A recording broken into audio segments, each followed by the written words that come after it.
This is the IELTS listening test. You will hear a number of different recordings and you will have to answer questions on what you hear.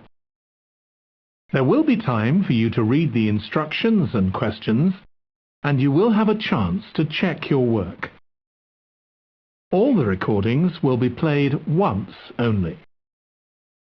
The test is in 4 parts.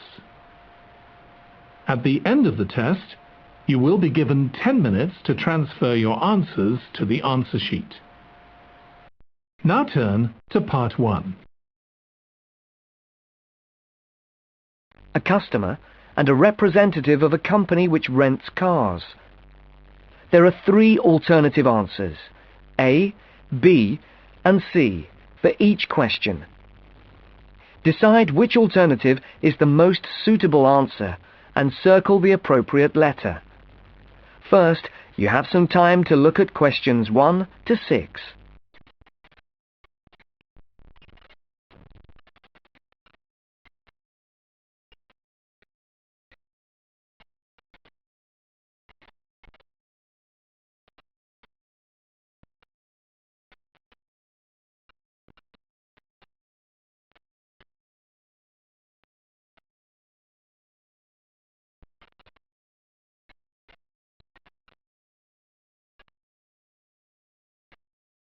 You can see that there is an example which has been completed for you. On this occasion only, the conversation relating to this will be played first. Thank you for calling Carline.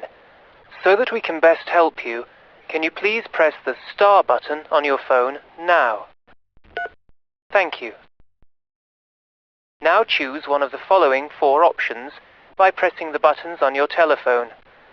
Press 1 if you would like to make a car reservation. Press 2 if you would like to talk to someone about a car reservation. Press 3 if you would... Please hold while we put you through to one of our assistants. The caller can book a car by pressing button number 1. So A is the correct answer. Now the test will begin. Remember, you will hear the recording only once, so answer the questions as you listen. Now listen to the first part of the conversation and answer questions 1 to 6. Thank you for calling Carline. So that we can best help you, can you please press the star button on your phone now? Thank you. Now choose one of the following 4 options by pressing the buttons on your telephone. Press 1 if you would like to make a car reservation. Press 2 if you would like to talk to someone about a car reservation. Press 3 if you would... Please hold while we put you through to one of our assistants.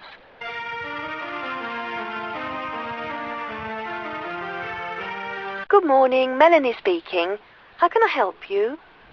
My name is Mr. Maxine, and I booked a car several days ago to be picked up from Heathrow Airport in London, and I'd like to change the booking. I see. Have you got a reference? Yes, I have it here somewhere on a piece of paper. Here it is. It's A for Alpha, C for Charlie, F for Foxtrot, Y for... Yeah. Yes.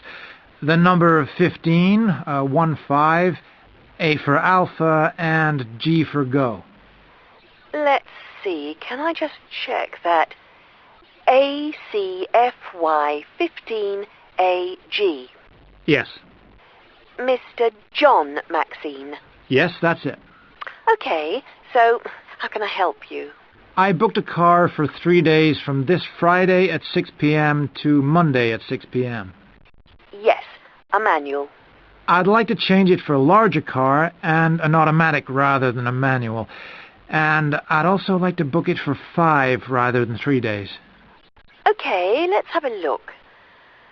We have an estate which is automatic. Yes, that would be perfect. There is a difference in price, though. For the extra 2 days? Yes, but also for the size of the car. The estate is £15 more expensive per day than the saloon car you have already booked. Okay, and how much extra is it altogether then? That makes it an extra £165. It seems rather expensive. The last time I hired one, it wasn't so much. When was that? Several weeks ago. I see. Before the speakers continue their conversation, look at questions 7 to 10.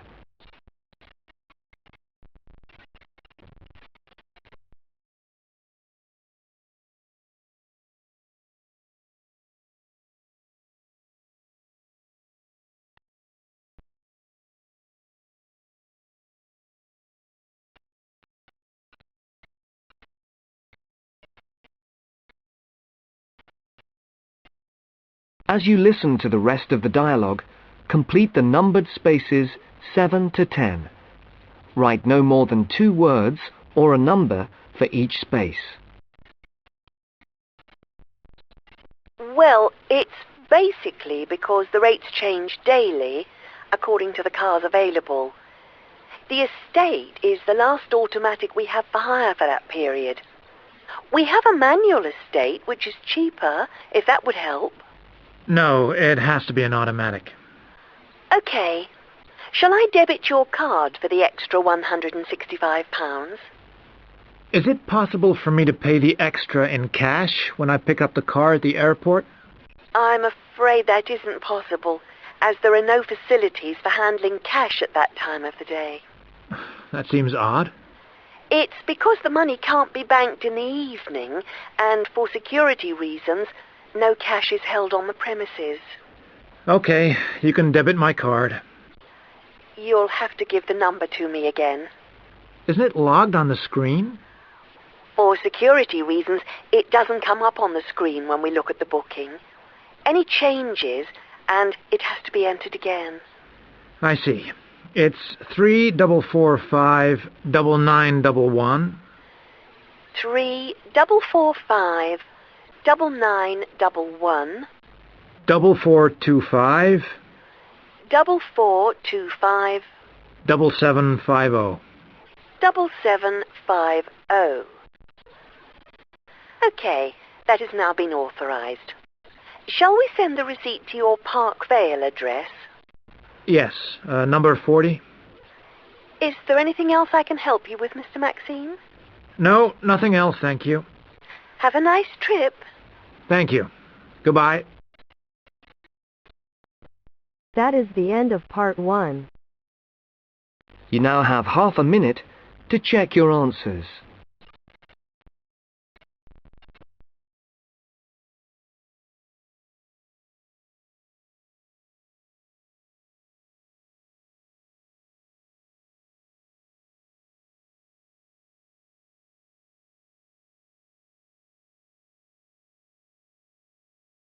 Now turn to part 2.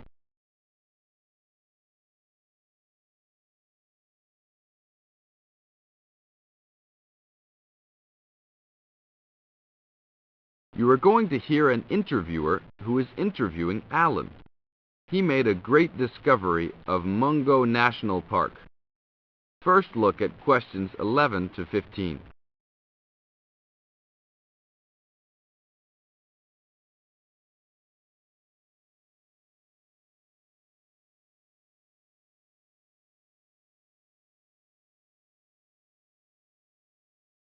As you listen to the first part of the interview, answer questions 11 to 15.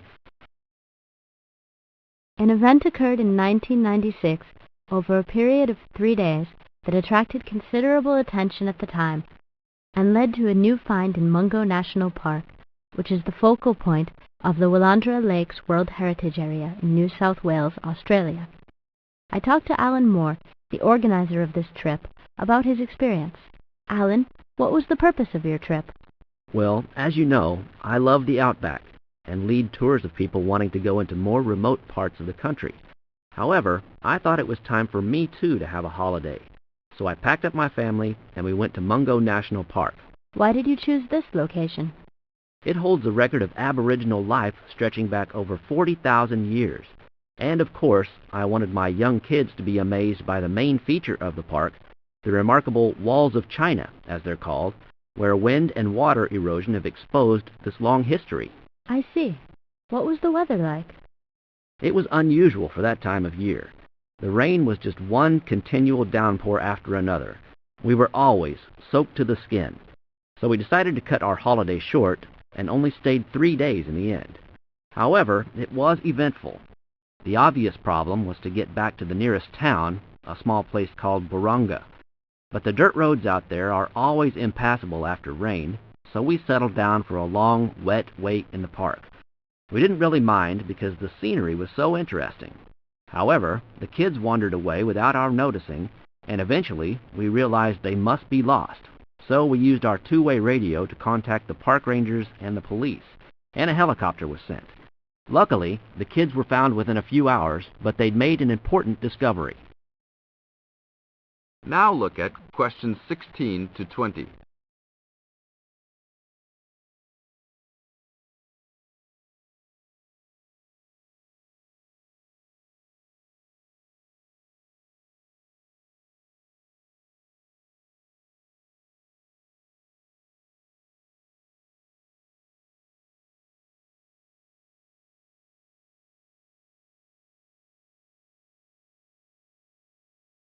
As the talk continues, answer questions 16 to 20.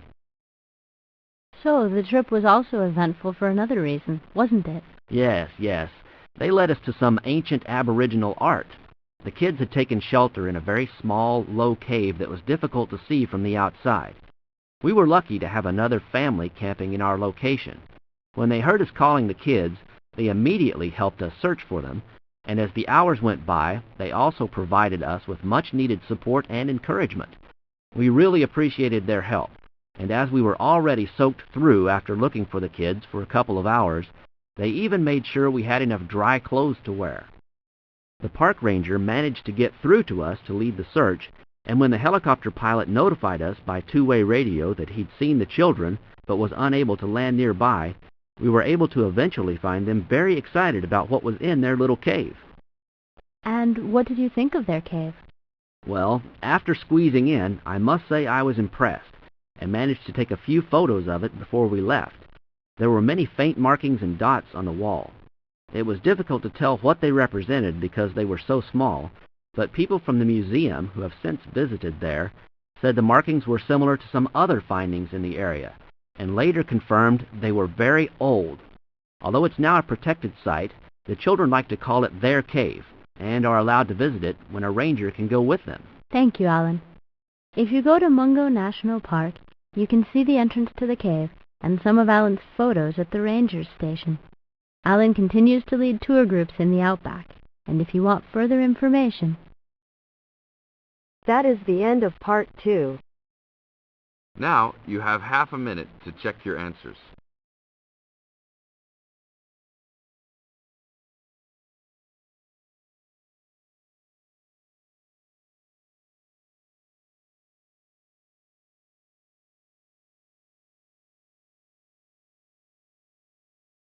Now turn to part 3.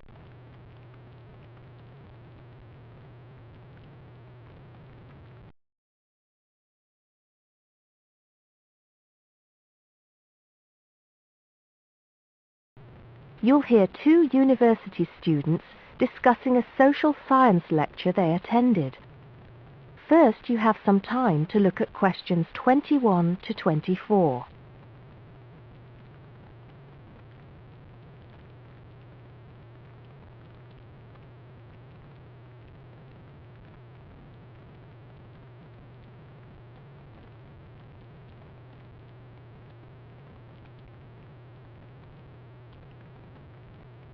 Now listen carefully and answer questions 21 to 24. Did you go to the first social science lecture yesterday? Yeah. Didn't you see me there? No. I was trying so hard to understand the lecturer. What didn't you understand? A lot of it, really. For example, he said we needed to study history as part of the course, but I didn't get why. You probably missed it. He said early on that we need to learn from our past mistakes. Right. But he also said we need to put ourselves in the place of our ancestors. Why is that? I think the point is that it's not enough to know how they lived and what they did. We need to know what they thought. I see. And I've written transferable skills in my notes next, but I have no idea what that means. If you study social science, you learn skills that you can use in a job. Oh, right. Is that all? Okay, but why is that? The point he made was that in studying social science, you use a flexible and adaptable approach to learning. Before you hear the rest of the conversation, you have some time to look at questions 25 to 30.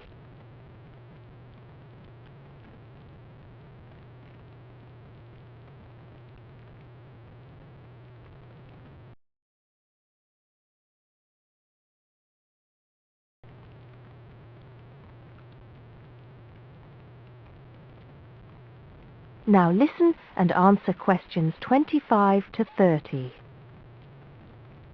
He also kept mentioning all the other subjects we will need to study as part of the course. I didn't write them all down, did you? Some of them. I think I can make sense of my notes. The first one was anthropology, which he said would cover prehistory and archaeology as well. Okay. Then there's economics. I wrote down that this was not meant to mean that we will spend all our time looking at economic theory, but more that we need to see how humans behave. That's good. I don't think I could handle economic theory. He said something about education too, didn't he? Yeah. He said we'll be looking at how cultural information is handed down from one generation to the next through teaching children. He said we'd be focusing on geography too, but I can't really remember which aspects. Can you? I noted it down, I think. Here we are, yes, particularly in relation to urban planning. It's law that I got confused about. I didn't understand why he linked that to economics. I think he meant that laws affect the way wealth is distributed. That makes sense. Now, what are the science wars? Okay, I did get that. The science wars are about how social science collects information. In sociology and social work, and in social science generally, they can only study patterns of behavior and observe. If you compare that to the way scientists work in physics or chemistry, it's very different because they use specific experiments that can be tested and which give concrete answers. Social studies is often accused of being unscientific. That's all. Okay. But it still looks like a good course, doesn't it? You don't have any regrets, do you? None at all. I'm looking forward to it. That is the end of part 3. You now have half a minute to check your answers.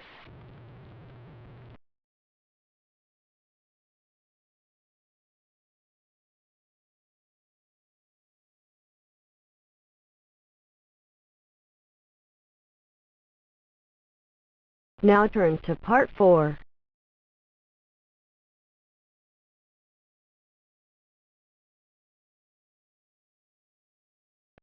You will hear part of a lecture on cities of the future. You now have 30 seconds to read questions 31 to 37.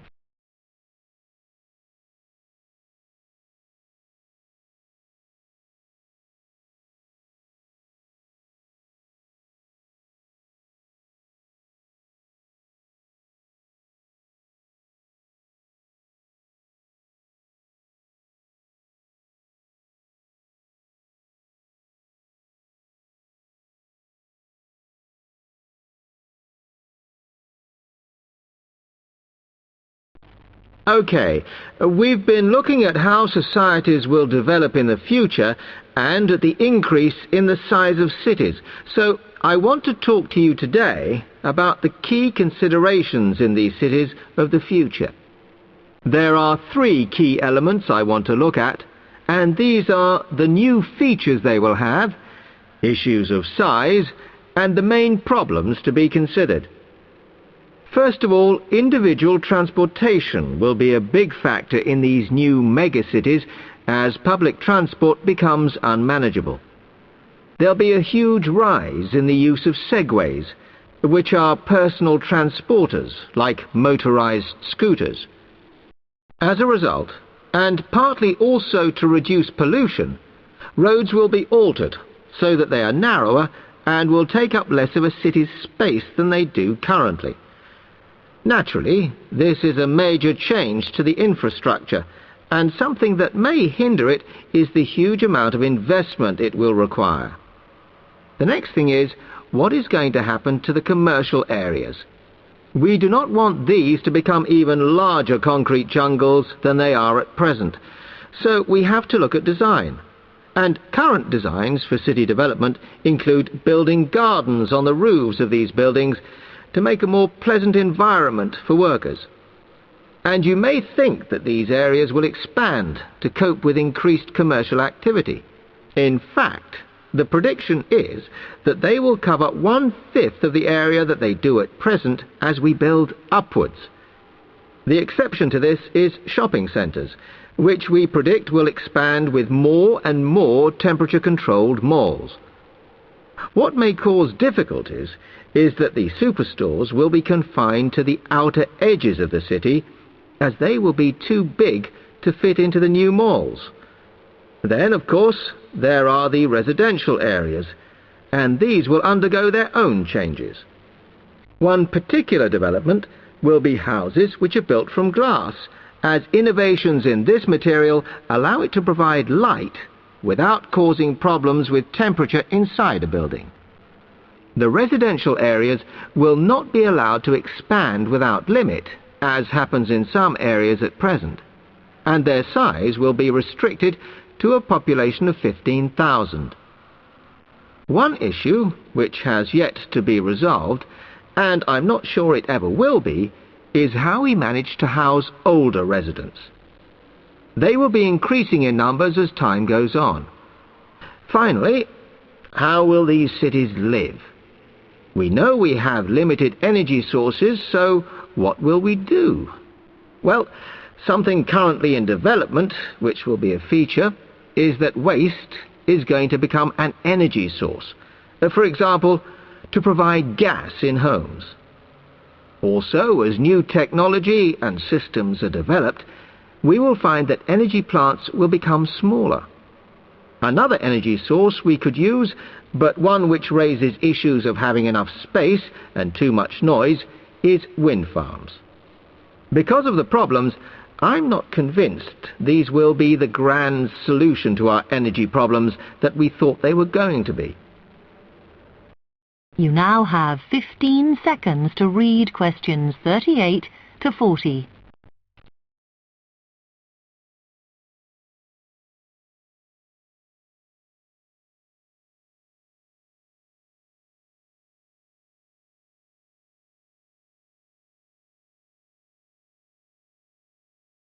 Now, moving on to looking at the social aspect of cities, we need to look at housing and how people will live.